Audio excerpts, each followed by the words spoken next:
have to decide for ourselves what constitutes failure. But the world is quite eager to give you a set of criteria if you let it. So I think it fair to say that by any conventional measure, a mere 7 years after my graduation day, I had failed on an epic scale. An exceptionally short-lived marriage had imploded, and I was jobless, a lone parent, and as poor as it is possible to be in modern Britain without being homeless. The fears that my parents had had for me and that I had had for myself had both come to pass. And by every usual standard, I was the biggest failure I knew. Now, I'm not going to stand here and tell you that failure is fun. That period of my life was a dark one, and I had no idea that there was going to be what the press has since represented as a kind of fairy tale resolution. I had no idea then how far the tunnel extended, and for a long time, any light at the end of it was a hope rather than a reality. So why do I talk about the benefits of failure? Simply because failure meant a stripping away of the inessential.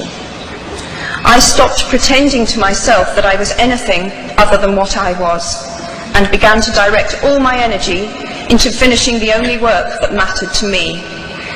Had I really succeeded at anything else, I might never have found the determination to succeed in the one arena where I believed I truly belonged.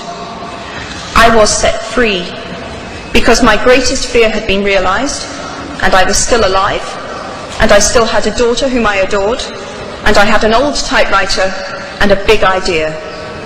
And so rock bottom became the solid foundation on which I rebuilt my life. You might never fail on the scale I did, but some failure in life is inevitable. It is impossible to live without failing at something, unless you live so cautiously that you might as well not have lived at all, in which case you fail by default. Failure gave me an inner security that I had never attained by passing examinations. Failure taught me things about myself that I could have learned no other way.